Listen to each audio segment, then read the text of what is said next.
Hello, everybody. Well, I am back.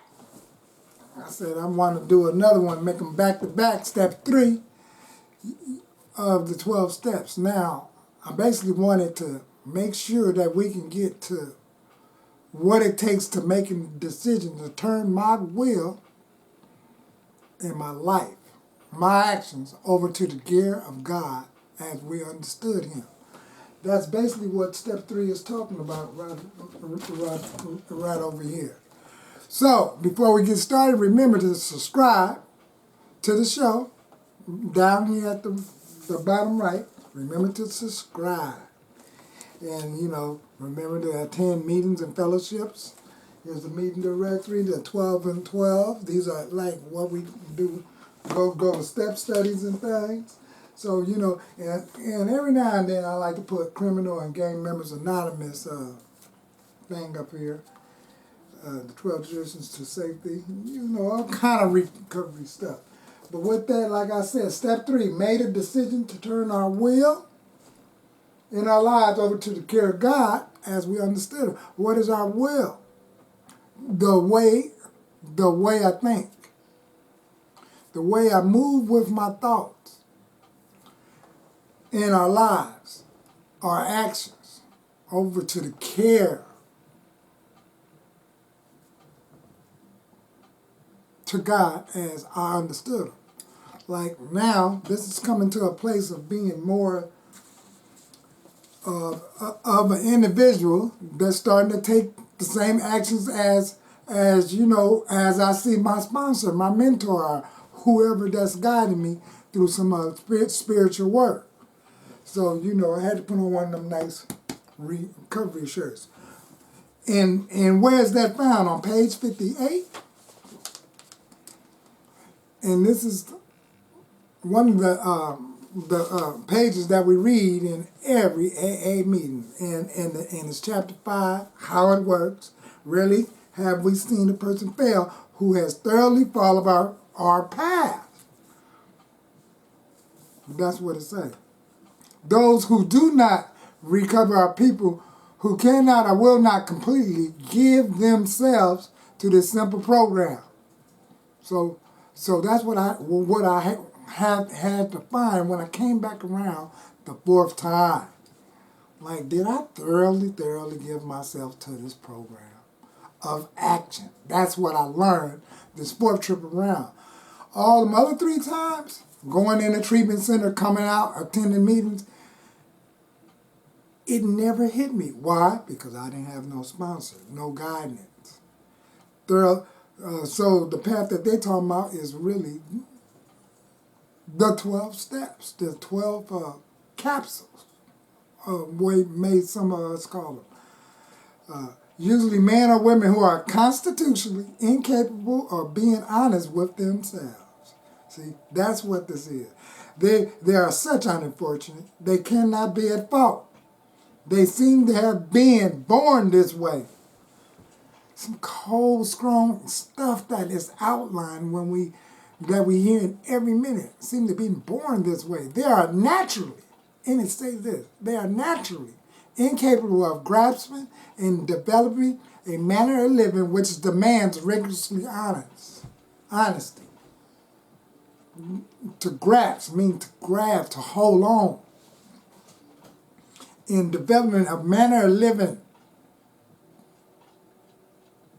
a manner of living which demands rigorously honesty. So as I said, in step 2, came to believe in the power more greater than myself can restore me to substantiality.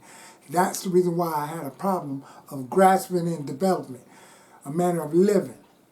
See, I couldn't be honest to the powerlessness with drugs, alcohol, and all these other addictions that it was impossible, inedible. Even before drugs and alcohol, I was already had some imposed ideals about this higher power upon me. I was corrupted, tormented within.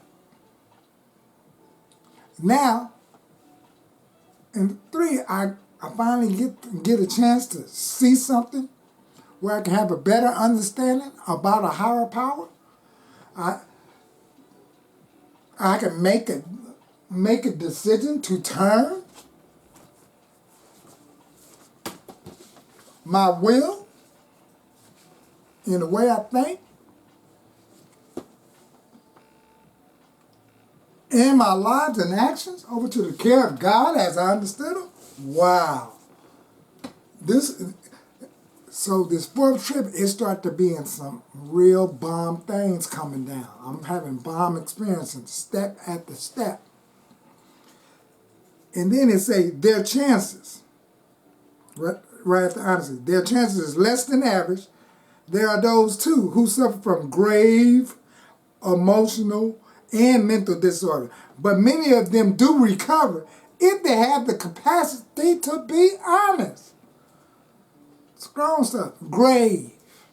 We've seen cemeteries. Grave. That means something is zombie-like. Dead. Walking dead. So everywhere in the media, I would have fleeting thoughts like, dang, I was a walking corpse. Day in and day out. Monday was looking like Sunday. Tuesday was looking like Monday. So I started learning and hearing things like that in the rooms of recovery. Day in and day out. Some of y'all may have heard stories of what I'm saying right at your church or your Pentagon or your mosque. So what I'm saying is that they seem to, the chances are less than average. There are those who suffer from grave emotional and mental disorders. Couldn't collect my thoughts. I'm being corrupted by all these drugs and alcohol and this unmanageability emotionally that, of course, it looks like I am going to be needing 3. I'm going to have to make a decision. So our story disclosed in a general way what we used to be like. That's what I've been explaining to y'all throughout all these videos. What happened? Same thing. And what I'm like now. If you have decided you want what we have and are willing is a key word, to go through any length to get it, then you are ready to take certain steps, capsules, steps. See, it's like I'm speaking to y'all about step 3, but we cannot be talking about, and then I'm telling you, well, let's skip 3 and just go on to step in there. No, let's just go to 12. And then you got this thing. And it say, at some of these steps, see, at some of these we bought. We thought we could find an easier and softer way, but we could not. With all the earnings at our command, we beg of you to be fearless, strong, and thorough from the very start. Some of us have tried to hold on to our old ideals, and the result was nil. Bend me. That's what that nil is, bend me. Nil. Until we let go of absolutely. See, to bend the ideals that I have, my old ideals about getting sober, has to die in order for me to live. Have to die. A whole lot of conceptions about this higher power will have to die in order for me to live. And this is how we come about making this decision to turn our will and our life over to the care of God as we understood Him. So we was given, like, the lay aside prayer, sit aside prayer, surrender prayer, any prayer, to sit aside to allow some new ideas and conceptions to motivate me and move my life into better actions. Remember that we dealing with alcohol, gambling holics, and meth and overeating and Debitor Anonymous spending too much money like the Debitor Anonymous. Remember that we're dealing with alcohol, crackahol, cunning, bashful, and powerful. Without help, it is too much for us, me. So I had to start looking at me. It say us in the book. But there is one who has all power. It seemed like they should have said, and then it say power, dash. That one is God. May you find him now. So, you know, and then and then it said after that, half measures avail us nothing. We stood at the turning point. We stood at the turning point thinking, dude, you know, stood at the turning point. We had to ask his protection and care with complete abandonment. Got to go to a quiet place within myself to say, I think I probably need to take the rest of these steps. I think I probably need to do something different than I did the last time. That's what I had to start asking myself. And here are the steps we took as a suggested program of recovery. And they talk about, and then you read all of the 12 steps at the end. So, and after reading all of them 12 steps, it say, many of us exclaim, what an order! I can't go through with it. Do not be discouraged. No one among us have been able to maintain anything like perfect inherent. You don't have to be perfect. None of us is perfect, inherent. But none of us is perfect, although we can get better than we was prior to being in the rooms of recovery. We can get better. Many of us exclaim, what an order, I can't go through with it. Do not be discouraged. No one among us has been able to maintain anything like perfect adherence to these principles. We are not saints. The point is that we are willing to grow along spiritual lines. We are willing to grow along spiritual lines. The principles that we have set down are guides to progress. We claim spiritual progress rather than spiritual perfection. See, and as progress do, you know, I remember one time at my home group meeting, I went to Los Angeles, and I think I said it in the early video, and then I bought this Proverbs type of book. I thought I saw it the other day, but I ran across this one right here. So you start to learning to have different books to start your day off before you go out into the world, so you can have better actions and lines outside of yourself to know that you done fed your will some fruit.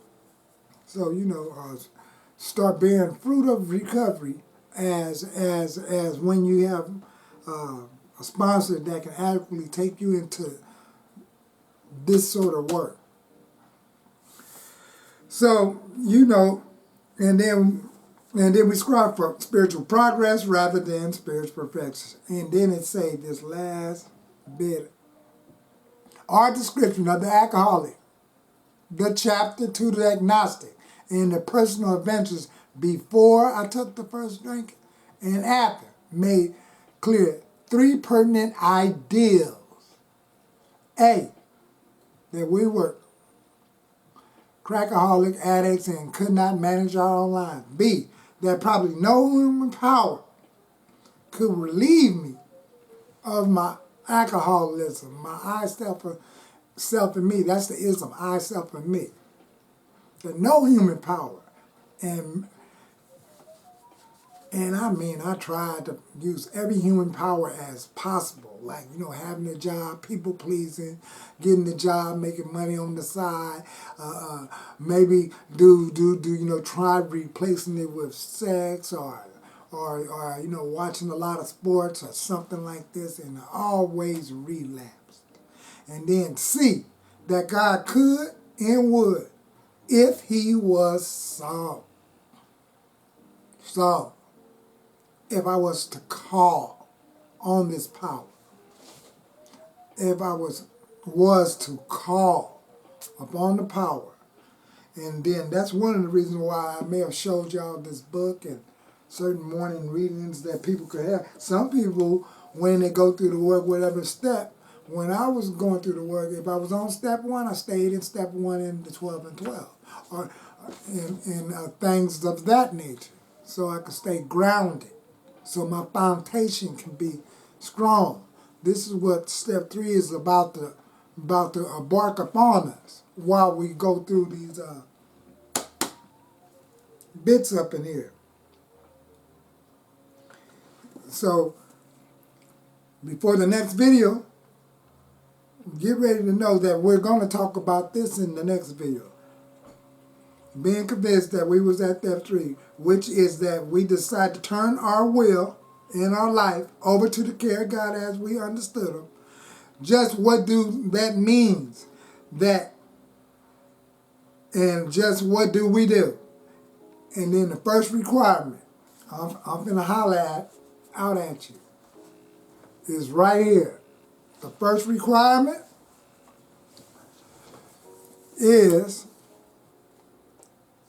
that we be convinced that any life run on self-will can hardly be a success. And with that, I would like to say, keep coming back. I'm going to try to put up some other type of extraordinary videos. And I'm going to start to light up this channel with some other stuff that I learned how to do in recovery. And enjoy your Martin Luther King MLK Day or whatever that you're doing in your evening. And share this video with your case manager, any of my videos. And until then, keep coming back. The program works.